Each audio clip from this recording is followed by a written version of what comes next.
Merci, donc la parole est à vous. Merci beaucoup pour l'invitation. Donc, bonjour à tous.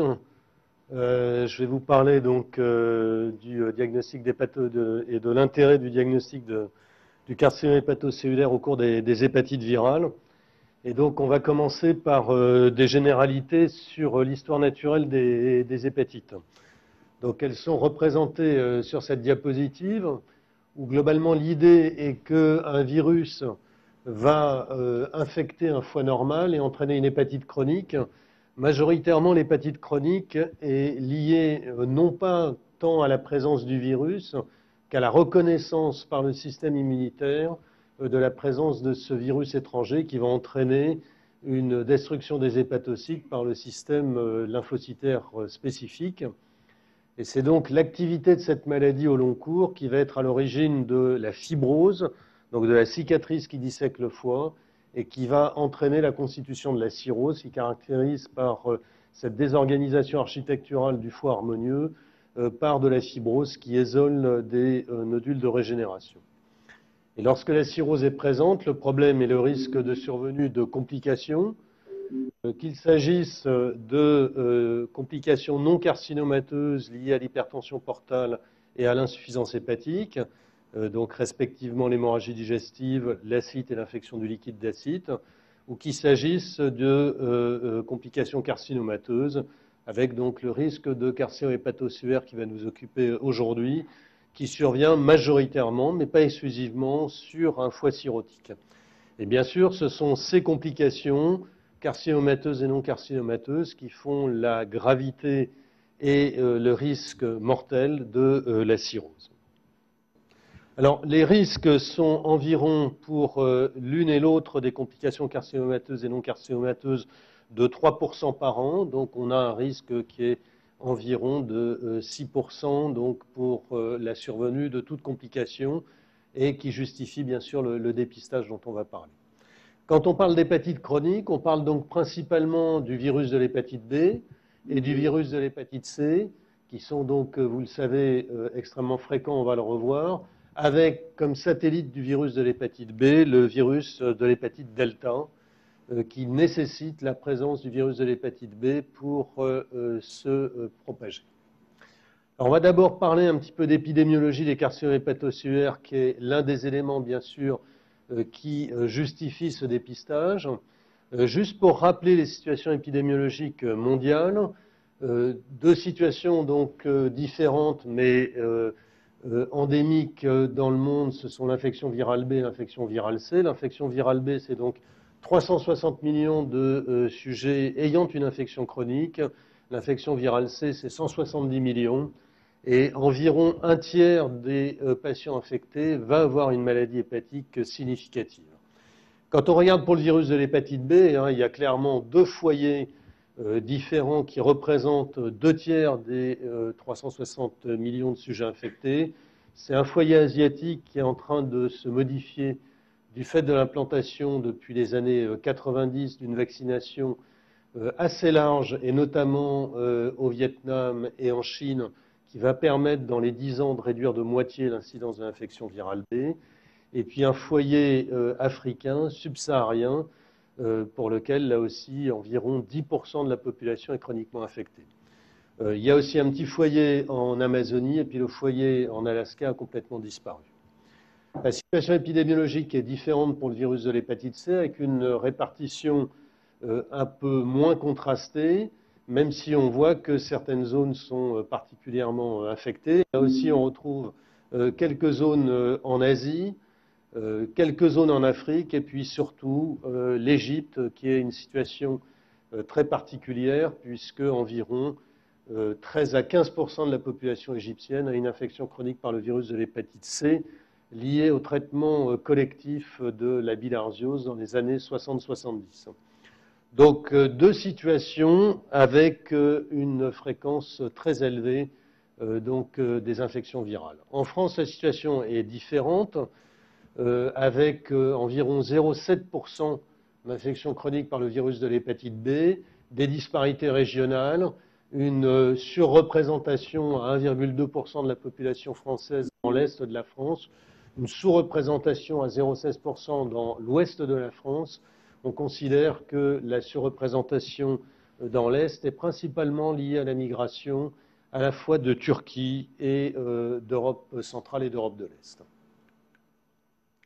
Pour le virus de l'hépatite C, là aussi moins de disparités, même si elles existent, avec environ 0,8% de la population infectée, 2/3 des sujets ayant une infection virale active, seulement la moitié des sujets connaissant leur statut, et donc on considère en France que c'est environ 250 000 sujets infectés par le virus de l'hépatite B, environ 285 000 infectés par le virus de l'hépatite C, relevant donc d'évaluation diagnostique et de discussion sur les traitements antiviraux. Alors, un point important dans l'histoire naturelle des infections virales, ce sont les cofacteurs associés au risque de progression de la fibrose. La sévérité de la maladie et le risque de cancer, encore une fois, étant liés majoritairement à la fibrose, il faut bien identifier ces facteurs de risque qu'on peut éventuellement contrôler. Alors certains ne sont évidemment pas contrôlables, comme les facteurs génétiques liés à l'hôte, que ce soit le genre, masculin, féminin, ou certains marqueurs génétiques qui ont été récemment rapportés comme associés soit à des chances de protection, soit à des risques de progression de la fibrose. Les comorbidités donc, qui sont plus liées aux facteurs environnementaux pèsent lourd dans la progression de la fibrose. C'est l'alcool, le tabac et le cannabis. Et donc on fait de l'information à l'ensemble des sujets ayant des infections chroniques par les virus des hépatites B et C sur la nécessité de réduire la consommation d'alcool et de la même façon pour le tabac et le cannabis. Le deuxième cofacteur très important, c'est le surpoids et ce qu'on appelle le syndrome métabolique, c'est-à-dire l'association globalement d'une hypercholestérolémie, d'un diabète, qui vont favoriser par le biais donc de la stéatose, c'est-à-dire du foie gras, la progression de la fibrose. Et là aussi, on invite, pour réduire les risques de progression de la maladie hépatique, les sujets à contrôler leur poids. Et bien sûr, on a l'exigence de contrôler les troubles métaboliques, soit par des traitements hypocholestérolémiants, soit par des traitements, bien sûr, hypoglycémiants. Autre cofacteur qui est à contrôler, les co-infections. Alors, moins la co-infection par le virus de l'hépatite delta, qui relève à peu près de la même prise en charge que l'infection virale B, c'est-à-dire par un traitement antiviral, que les co-infections par le virus VIH, qui justifie donc là aussi, du fait du risque de majoration de la maladie hépatique associée globalement à l'immunodéficience, des stratégies thérapeutiques d'immunorestauration efficaces. Et ceci s'applique aussi à toutes les autres situations d'immunosuppression, notamment chez les greffés d'organes, il y a un risque de majoration de la progression de la fibrose. Alors concernant les virus, vous savez qu'il y a différents génotypes viraux B ou C, et il n'y a pas pour l'instant d'évidence qu'un génotype donné favorise la progression vers la fibrose et la progression vers le carcinome hépatocellulaire. Les génotypes B et C du virus de l'hépatite C, par exemple, qui sont très prévalents du virus de l'hépatite B, pardon, qui sont très prévalents en Asie, ont été au départ associés à un risque accru de survenue du carcinome hépatocellulaire. Ceci est plus lié probablement au mode de contamination materno-fétale et donc à l'ancienneté de l'infection quand on voit les patients. Enfin, bien sûr, l'activité de la maladie hépatique est très fortement associée au risque de progression de la fibrose et on peut très simplement l'évaluer sur les transaminases. Plus les transaminases sont augmentées, plus l'activité est marquée, plus le risque de fibrose est élevé. Et bien sûr, pour nous, dans les stratégies thérapeutiques, alors donc là, en amont du carcinome hépatocellulaire, on va être amené à traiter plus volontiers des maladies actives que des maladies peu actives. Donc voilà un petit peu l'histoire naturelle et on va se focaliser sur le dépistage et l'intérêt du dépistage du carcinome hépatocellulaire.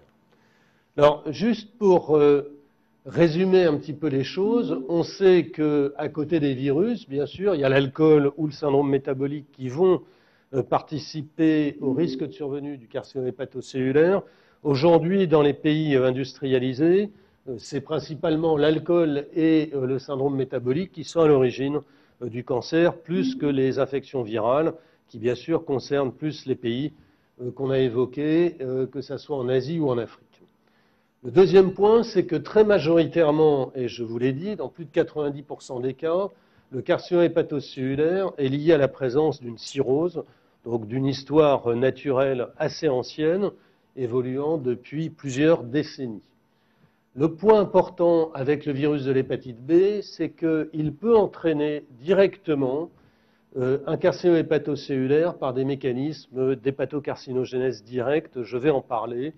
C'est plus discuté pour le virus de l'hépatite C, mais il n'est pas impossible qu'il y ait des protéines virales C qui soient directement transformantes. Alors globalement, en plus de la cirrhose, participe probablement une prédisposition génétique, certainement des cocarcinogènes chimiques, et ceci a été très bien montré avec l'aflatoxine B1, donc une mycotoxine alimentaire, notamment en Afrique du Sud, associée aux arachides, et certainement aussi des facteurs hormonaux, puisque très clairement, le carcinome hépatocellulaire est beaucoup plus fréquent chez les hommes que chez les femmes. Alors, cette diapositive résume un petit peu l'hépatocarcinogénèse liée au virus de l'hépatite B. Bien sûr, il y a tout ce qui est lié à la cirrhose elle-même et donc au phénomène de régénération qui va pouvoir être à l'origine de réarrangement chromosomique, de la survenue de la sélection d'un clone tumoral. Et à côté donc, de ce qui est lié à la cirrhose et ce que partagent toutes les maladies hépatiques, le virus peut avoir une action directe qui est liée à ces modes de réplication avec un intermédiaire replicatif de reverse transcription qui va permettre l'intégration de toute ou une partie du génome du virus de l'hépatite B dans l'ADN cellulaire, qui peut être à l'origine donc d'une mutagénèse insertionnelle, notamment quand l'insertion se fait dans un site du cycle réplicatif, du cycle cellulaire, que ce soit des sites comme des gènes de la cycline ou d'autres sites de ce type. Il peut y avoir aussi, du fait de ces insertions, des réarrangements chromosomiques. Et à côté donc de cette mutagénèse par insertion, il peut y avoir un petit peu à distance des dysfonctionnements d'une protéine transformante avec le virus de l'hépatite B. C'est la protéine X qui est à l'origine de mécanismes de transactivation qui peuvent entraîner directement le cancer en l'absence de maladie hépatique. Donc c'est quelque chose de très original et qui justifie bien sûr qu'on s'intéresse au virus de l'hépatite B non seulement au stade de cirrhose, mais aussi en amont du fait du risque de survenue d'un cancer en l'absence de maladie hépatique. Alors ceci est plus discuté pour le virus de l'hépatite C, mais il a été là aussi décrit des protéines transformantes comme la protéine NS3 ou la protéine NS5. Et donc il n'est pas impossible, notamment pour la protéine du corps du virus de l'hépatite C, que par le biais, en tous les cas dans des modèles de souris, de la constitution d'une stéatose, il puisse y avoir une progression vers un cancer. Alors pourquoi le dépistage des carcinomes hépatocellulaires? Très simplement parce que 1, c'est fréquent, 2, c'est grave, 3, qu'on peut éventuellement développer des stratégies efficaces. Alors la fréquence est représentée ici avec le pourcentage donc de la part liée au carcinome hépatocellulaire dans l'ensemble des cancers. Vous voyez que pour le monde, c'est près de 6% donc de l'ensemble des tumeurs, donc on va dire 2 fois moins que le cancer du poumon, mais ça reste quand même dans le top 10. Et dans certains pays, notamment dans certains pays asiatiques, on sait que le carcinome hépatocellulaire est probablement le 3e ou 4e cancer. Si on regarde la part en France, elle est beaucoup plus restreinte. On est aux alentours de 2% de l'ensemble des cancers, donc 5 fois moins par exemple que le cancer du poumon. Évidemment, les différences de fréquence témoignent des différences épidémiologiques. Le deuxième point concernant le virus de l'hépatite C, c'est qu'il a été modélisé il y a maintenant plusieurs années, que ce soit en France ou aux États-Unis, la prévision d'une augmentation des cas de carcinome hépatocellulaire jusqu'en 2020 à peu près, 2015-2020, principalement liés au virus de l'hépatite C. Et on doit avouer que ces modélisations se sont totalement confirmées dans notre pratique clinique. On voit de plus en plus de cas de carcinome hépatocellulaire, encore liés au virus de l'hépatite C, mais aussi de plus en plus liés au syndrome métabolique et au surpoids. Alors on a ici la deuxième raison en plus de la fréquence pour dépister le carcinome hépatocellulaire, c'est les taux de survie à 5 ans.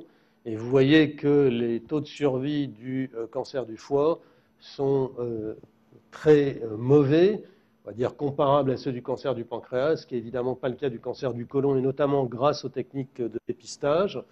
Il n'y a pas eu beaucoup de progrès sur les 50 dernières années, et ceci évidemment souligne vraiment l'intérêt du dépistage précoce de ces tumeurs.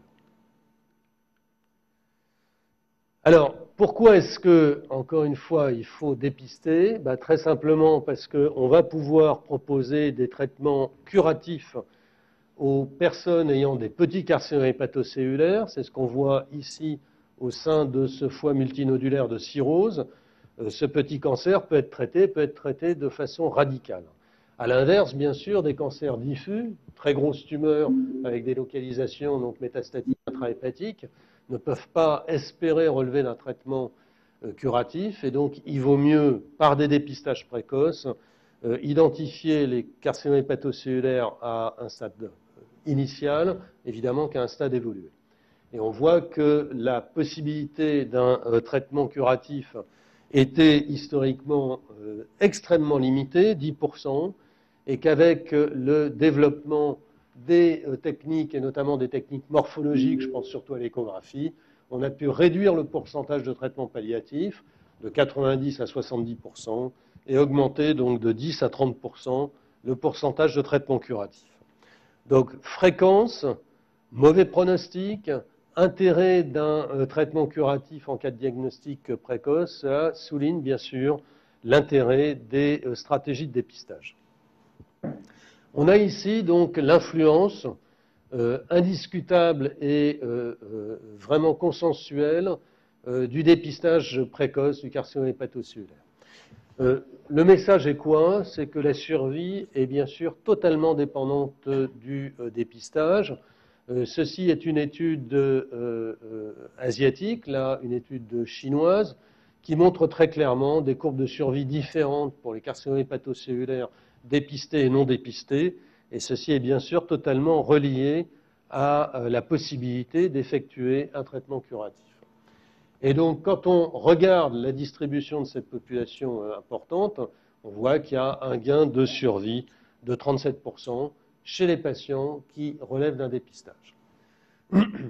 Deuxième étude, toujours asiatique, qui montre globalement les pourcentages de survie, là aussi, en fonction des périodes et de l'introduction ou non d'un dépistage systématique chez les patients ayant des maladies hépatiques. On voit donc dans ces deux époques qu'il y a une différence de survie des patients avec un dépistage permettant encore une fois un accès plus fréquent à un traitement curatif. Alors comment est-ce qu'il faut faire ce dépistage? Assez simplement par des techniques donc simples et si possible peu coûteuses. Il faut identifier la population cible. La population cible, c'est majoritairement les sujets ayant une cirrhose. C'est majoritairement les sujets ayant une infection chronique par le virus de l'hépatite B et le virus de l'hépatite C, ce qui suppose bien sûr une information sur les facteurs de risque. Et donc, ceci suppose aussi une technique diagnostique qui est simple et robuste, et si possible, pas trop coûteuse. Alors, globalement, les recommandations sont assez unanimes sur la méthodologie du dépistage. On fait d'une part un dosage de l'alpha-fétoprotéine, d'autre part une échographie, et ceci est recommandé tous les 6 mois chez les patients dont on sait qu'ils ont une cirrhose. Alors l'une des limites de l'alpha-fétoprotéine, c'est que la sensibilité et la spécificité sont faibles. La moitié des sujets ayant un cancer ont une alpha-fétoprotéine normale, donc ça reste réellement une limite dans la démarche du dépistage. A l'inverse, l'échographie est extrêmement sensible et donc va avoir vraiment un intérêt, et particulièrement donc chez les patients ayant des maladies chroniques du foie. Alors cette diapositive résume globalement la stratégie qui est proposée. On fait une échographie. En cas de lésion focale, on va compléter par un dosage de l'alpha-fétoprotéine et par ce qu'on appelle des tests morphologiques dynamiques, avec donc une injection d'un produit de contraste, que ce soit une injection d'un produit de contraste ultrasonore ou que ce soit donc pour la tomodensitométrie un produit iodé ou du gadolinium pour les IRM. Et à partir de là, on va se retrouver dans 2 situations caricaturales. Soit globalement, on retrouve rien et il s'avère que l'échographie a identifié une image nodulaire qui n'a pas de, en tous les cas, qui génère pas d'arrière-pensée, qui va permettre de faire une simple surveillance ultérieure. Soit au contraire, on se retrouve dans une situation évidente avec une lésion qui fait plus de 2 cm, dont les caractéristiques morphologiques sont typiques, c'est-à-dire une prise de contraste précoce au temps artériel avec ce qu'on appelle un wash-out, un lavage au temps portal, éventuellement associé à une alpha-fétoprotéine supérieure à 200, et il n'y aura aucun doute sur le diagnostic. Donc à partir de ces stratégies, on va être dans des situations soit caricaturales, il n'y a rien, ou au contraire, il y a à l'évidence un cancer, soit on va être dans des situations intermédiaires, tumeur d'une taille intermédiaire 1 à 2 cm, aspect aux examens morphologiques dynamiques incomplets et donc un petit peu atypiques, et c'est dans ces situations où on n'est pas obligatoirement complètement à l'aise qu'on peut être amené à continuer de faire des biopsies pour confirmer ou infirmer le diagnostic de carcinome hépatocellulaire. Il est évident que s'il y a une imagerie typique, quelle que soit d'ailleurs l'alpha-fétoprotéine avec les examens dynamiques, on se retrouve exactement dans la même situation et le plus souvent, on peut éviter d'avoir à faire un diagnostic. Donc vous voyez que l'échographie est très pertinente puisqu'elle va identifier des images habituellement hypoéchogènes. Ces images hypoéchogènes, si elles sont évocatrices, vont conduire rapidement à des examens dynamiques qui souvent permettent de faire le diagnostic sans qu'il y ait nécessité à faire des biopsies. Alors, parfois, les chirurgiens aiment bien qu'il y ait des biopsies. On peut le discuter, ça a un intérêt qui est un intérêt éventuellement pronostique, notamment pour rechercher des micro-invasions, des choses comme ça. Mais si on envisage, par exemple, de traiter le patient par une résection chirurgicale, c'est évidemment pas la peine de faire ces biopsies. Alors, il y a, au-delà, je dirais, de ces aspects de dépistage, des questions qui ne sont pas résolues. La première, c'est comment identifier les cirrhoses. La deuxième, c'est est-ce qu'il faut individualiser le dépistage, parce qu'on ne peut pas, notamment pour des raisons de coût, envisager de le faire à l'ensemble de la population. Quelle technique utiliser? Ça va être un peu fonction des moyens locaux, mais on va en reparler. Et quelle périodicité pour un dépistage efficace? Alors d'abord, comment donc évaluer la fibrose? Là, je représente les recommandations en France. Tout le monde n'a pas cette possibilité-là. Jusqu'à présent, c'était la biopsie qui était vraiment l'élément de référence pour pouvoir évaluer la fibrose hépatique. Et ces 10 dernières années, des tests à la fois biochimiques, le fibrotest, le fibromètre, les PASCOR, mais plein d'autres tests qui sont non coûteux, comme le FIT4, le FORN sous l'APRI, ont été développés. Et puis à côté de ces tests sanguins, il y a des tests morphologiques, et notamment la mesure de l'élasticité hépatique, ce qu'on appelle le fibroscan, qui permettent par un examen ultrasonore très simple de mesurer l'élasticité du foie. Et pour le virus de l'hépatite C, c'est moins vrai pour le virus de l'hépatite B en France, on a l'autorisation d'utiliser l'un ou l'autre de ces tests qui sont maintenant remboursés depuis cet été pour faire l'évaluation de la fibrose, dans la mesure où on sait que les fibroses non significatives a priori, ont peu de risques et justifient juste une surveillance, et qu'à l'inverse, les fibroses significatives ont à la fois un risque, bien sûr, de survenue du cancer, mais surtout vont relever d'un traitement antiviral. Et on utilise donc ces tests principalement pour dire qui doit ou ne doit pas être traité. Donc on a la possibilité de faire des dépistages, on va dire, de masse en utilisant des tests qui sont des tests non invasifs relativement faciles à réaliser. Alors, faut-il individualiser le dépistage du carcinome hépatocellulaire? C'est sûrement quelque chose de difficile à faire. Alors, si on peut identifier des populations, on fera un dépistage ciblé chez les sujets qui ont une infection chronique par les virus des hépatites B, C ou delta.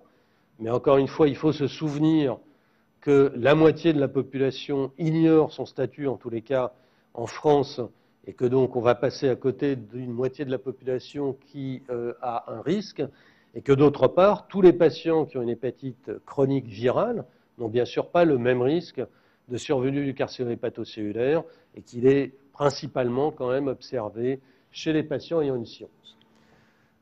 Tous les cofacteurs d'aggravation qu'on a vus pour la fibrose participent aussi à une augmentation du risque de cancer. C'est vrai pour les comorbidités comportementales, alcool, tabac. C'est vrai aussi pour l'obésité, le diabète ou le foie gras. Vous le savez, l'obésité augmente le risque de survenue de tous les cancers, par exemple d'un facteur 3 pour le cancer du côlon. C'est vrai aussi pour le carcinome hépatocellulaire. Il a été montré récemment, très clairement, qu'à la fois le poids et à la fois le diabète étaient des cofacteurs de survenue du carcinome hépatocellulaire. L'âge au-dessus de 50 ans, le sexe masculin augmente aussi le risque de survenue du carcinome hépatocellulaire, de même bien sûr que des transaminases augmentées qui témoignent d'une activité plus importante de la maladie hépatique, et une alpha-fétoprotéine augmentée en l'absence de cancer qui témoigne à la fois de la progression de la fibrose et aussi de la régénération hépatique qui va favoriser à la fois la constitution, bien sûr, de la cirrhose et la survenue du carcinome hépatocellulaire. Hormones sexuelles, donc surtout masculines, polymorphisme génétique, un certain nombre d'anomalies, notamment histologiques, la dysplasie à petites cellules par exemple, sont des éléments qui vont participer au risque de survenue du carcinome hépatocellulaire. Alors, quand on regarde l'influence de la cause de la cirrhose, que ce soit d'ailleurs au Japon, en Europe, on voit qu'elle influe sur le risque de survenue du carcinome hépatocellulaire et que ce sont souvent les cirrhoses virales C qui ont le plus haut risque, que ce soit d'ailleurs en Europe et aux États-Unis ou au Japon. Et quand on regarde en fonction des causes de la maladie hépatique, les maladies cholestasiantes comme la cirrhose biliaire primitive ont un risque moindre que les hémochromatoses par exemple ou l'alcool. Donc il y a un risque qui est fonction des étiologies. Alors on est un petit peu étonné ici du risque faible associé au virus de l'hépatite B, mais c'est vrai qu'à cette époque on avait déjà des traitements qui permettaient une virosuppression efficace qui peut rendre compte du risque diminué associé au virus de l'hépatite B.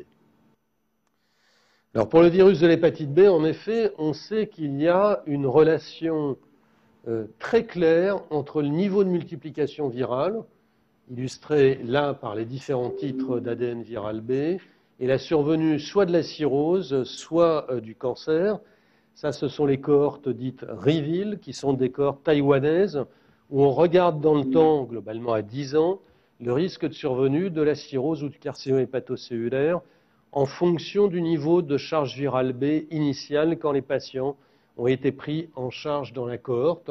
Donc c'est une énorme étude qui inclut plus de 3000 sujets infectés, qui a été comparée à plus de 10 000 sujets non infectés par le virus de l'hépatite B.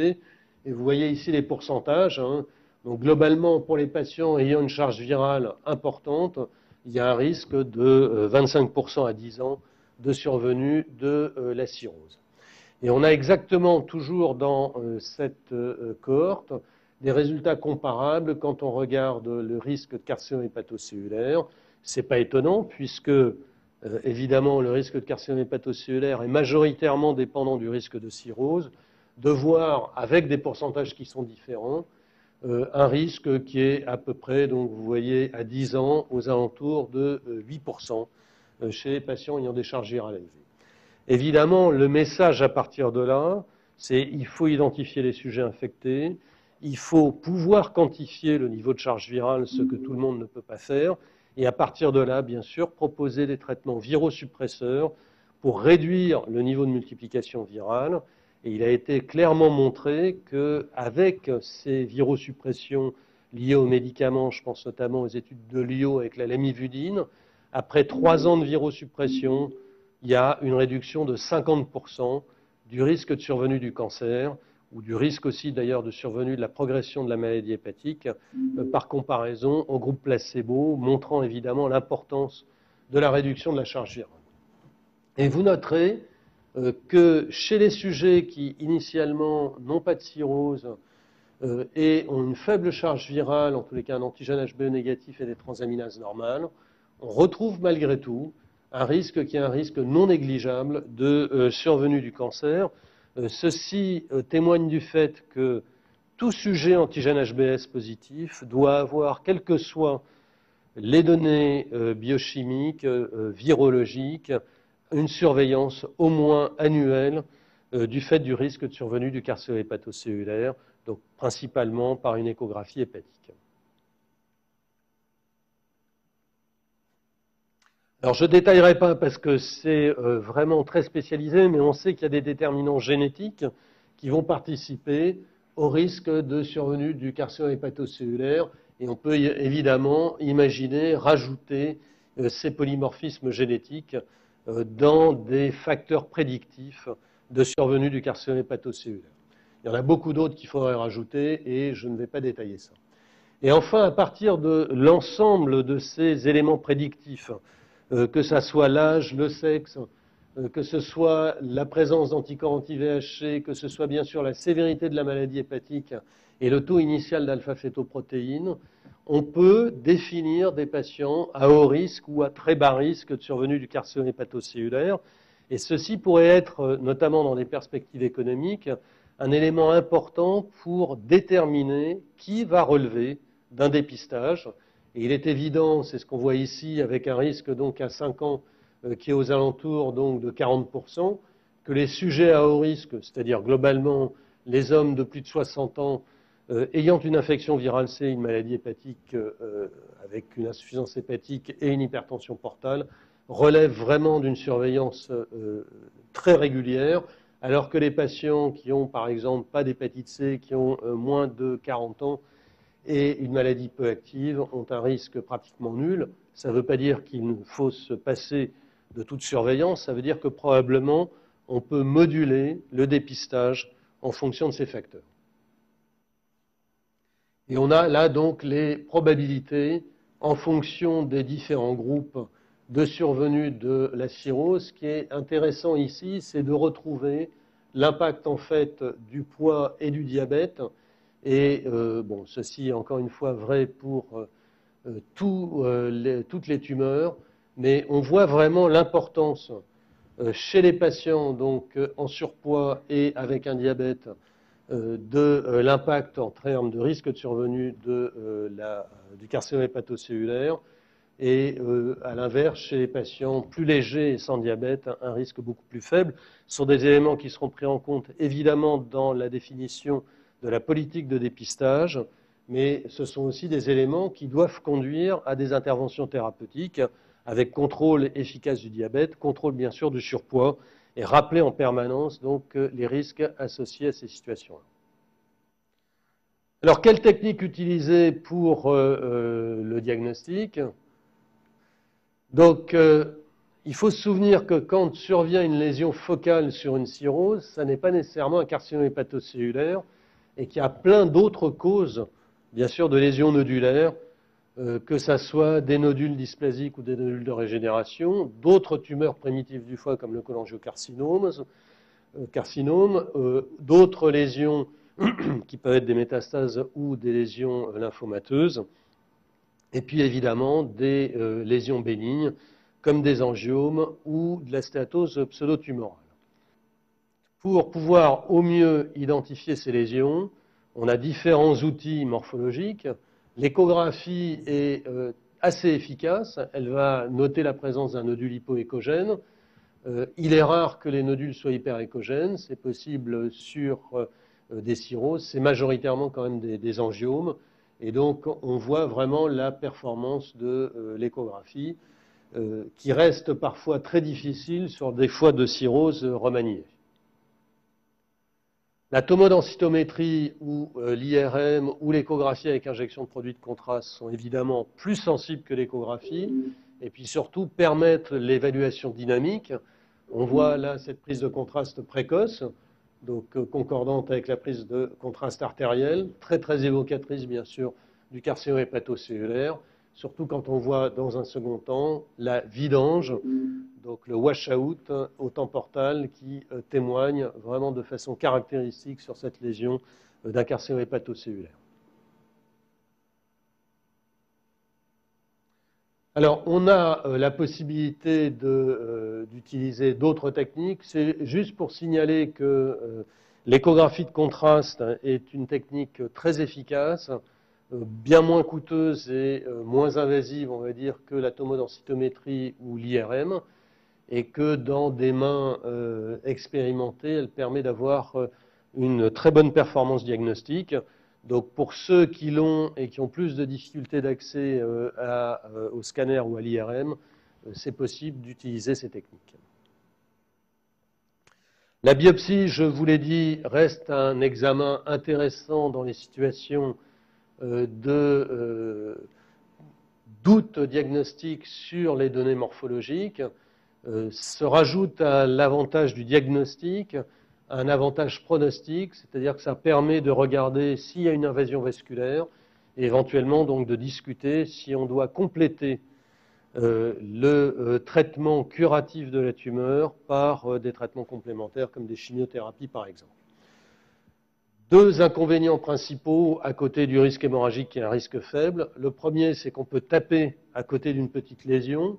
Et comme c'est principalement dans les lésions de 1 à 2 cm qu'on va recommander de faire une biopsie éco-guidée pour confirmer le diagnostic ou guidée par le scanner, on peut avoir donc malheureusement un faux négatif et juste retrouver une lésion cirrhotique simple. Et puis le deuxième point dont il faut toujours se souvenir, particulièrement chez les patients qu'on va être amenés éventuellement à transplanter ultérieurement, et donc pour lesquels l'immunosuppression risque de favoriser le développement de cellules tumorales, qu'il peut y avoir sur le trajet de ponction, notamment quand on retire l'aiguille, une diffusion tumorale qui invite à être quand même méfiant dans les indications de la biopsie et si possible utiliser des petites aiguilles pour éviter donc cette suffusion tumorale sur le trajet de l'aiguille. Alors, à quelle périodicité faut-il effectuer les tests? Ça, je crois qu'on a beaucoup progressé ces dernières années parce qu'il y avait beaucoup de discussions. Et je vais vous détailler un essai multicentrique français qui a débuté, vous voyez, il y a une dizaine d'années et qui vient d'être publié, incluant donc une quarantaine de centres et pour lesquels les objectifs étaient de comparer en fait deux périodicités, tous les 3 mois ou tous les 6 mois, d'échographie usuelle chez des patients donc ayant une cirrhose. Et globalement, la stratégie était simple, hein, on est parti de 1200 patients ayant une cirrhose et on a pu identifier globalement un certain nombre de lésions nodulaires qui étaient soit bien sûr des carcinomes hépatocellulaires, soit qui n'en étaient pas. Alors je ne vais pas du tout détailler le flowchart, c'est juste pour montrer les différences en fonction des stratégies. Globalement, à 2 ans et à 4 ans, donc, on identifie respectivement 20 et 30% d'images nodulaires.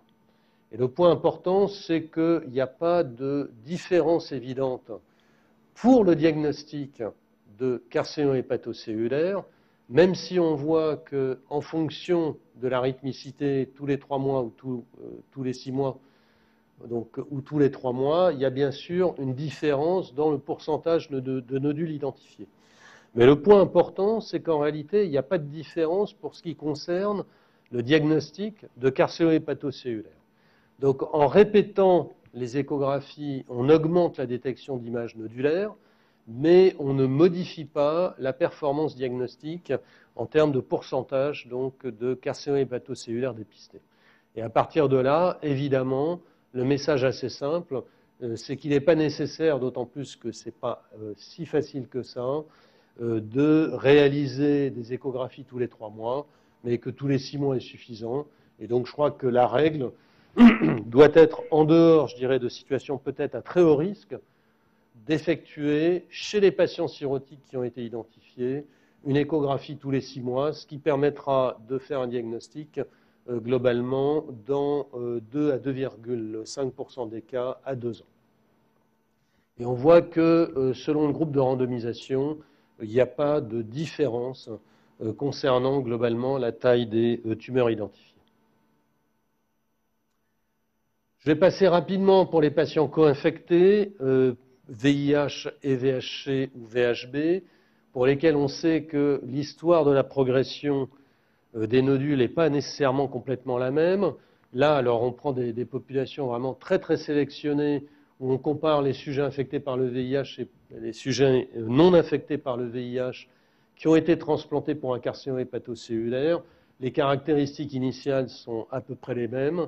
Et le point, pour ce qui concerne la tumeur, et donc ça c'est sur les explants hépatiques, en nombre de nodules, en diamètre et autres, et on regarde globalement quelle est la survie des patients, et on voit qu'il y a une différence très importante de la survie de ces patients, donc transplantés pour un carcinome hépatocellulaire sur une cirrhose, avec ou sans le VIH, et cette différence est liée à une fréquence bien plus élevée de récidive tumorale chez les sujets infectés par le VIH. Pourquoi est-ce que je vous montre cette diapositive alors qu'on est dans une situation, je dirais, caricaturale et rare? C'est juste pour vous dire que dans toutes les situations d'immunosuppression, il faudra probablement revisiter les indications d'échographie tous les 6 mois parce que les risques de survenue d'une tumeur sont plus élevés et surtout les risques de rapidité d'évolution de la tumeur sont incomparables. Les sujets immunodéprimés ayant des évolutions extrêmement rapides, dépassant souvent les capacités thérapeutiques et donc justifiant des dépistages encore plus précoces. Donc le message pour les dépistages, c'est qu'il est indispensable pour améliorer l'opérabilité et la survie, et je vous ai montré un certain nombre d'études indiquant très clairement qu'il y a un bénéfice à faire ce dépistage, qu'il faut dépister les cirrhoses virales, et particulièrement pour les cirrhoses virales actives, maintenir donc de façon très formelle ce dépistage et qu'une échographie semestrielle est suffisante pour identifier la plupart des nodules tumoraux, mais que dans les populations immunodéprimées, on peut se poser la question d'échographie plus régulière. Donc, en conclusion, on est dans une situation d'une tumeur qui est fréquente. Encore une fois, la 5e tumeur mondiale environ, mais dans certaines zones, comme par exemple la Chine, l'une des causes principales du cancer, qui peut être dépistée par des techniques assez simples comme l'échographie, réalisée tous les 6 mois, et conduire à des traitements qui sont des traitements authentiquement curatifs. Je n'ai pas parlé des traitements proprement dits, mais vous savez qu'on peut faire une chirurgie de résection radicale, le problème est qu'on laisse la cirrhose en place, qu'on peut faire des techniques de radiologie interventionnelle, principalement la radiofréquence, qui consiste en fait, comme pour la biopsie, à piquer sous contrôle morphologique la lésion et à ouvrir un parapluie à travers lequel on transmet un courant donc, de micro-ondes qui permet de cuire la lésion, avec des résultats qui sont pratiquement comparables à ceux de la chirurgie de résection. Mais là aussi, bien sûr, l'un des inconvénients, c'est qu'on laisse la cirrhose en place, donc on maintient un risque de récidive tumorale. Et puis il y a bien sûr la transplantation hépatique, mais qui ne va pas sans poser quelques soucis, et notamment l'accès au greffon. Et donc, du fait de la fréquence, du fait d'un dépistage simple, du fait de traitements curatifs, c'est clair que si on veut être extrêmement actif sur le dépistage et le traitement du carcinome hépatocellulaire, La meilleure stratégie, une stratégie préventive, par la vaccination contre le virus de l'hépatite B, par les mesures, bien sûr, de réduction d'exposition au virus de l'hépatite C, notamment via l'hémovigilance et des échanges, éventuellement des programmes d'échange de seringues, par exemple. Mais pour les patients qui sont infectés, c'est le dépistage de l'infection, l'évaluation non invasive de la sévérité de la maladie hépatique. Et puis, une fois qu'on sait que les patients ont ces infections avec un impact significatif, des traitements antiviraux spécifiques qui permettent soit une virosuppression durable pour le virus de l'hépatite B, soit une vraie guérison pour le virus de l'hépatite C, et qui réduisent par là même la survenue du carcinome hépatocellulaire, c'est clairement montré, et pour les patients cirrhotiques qui permettent même d'espérer une réversibilité de la cirrhose. Donc tous ces éléments font qu'il y a une justification, et particulièrement dans les zones d'endémie, que ce soit en Asie, en Afrique, ou en Europe centrale ou en Europe de l'Est, à faire des dépistages systématiques et ensuite toute la stratégie diagnostique et de dépistage. Voilà, je vous remercie et donc je vais répondre à vos questions sur carcinome hépatocellulaire.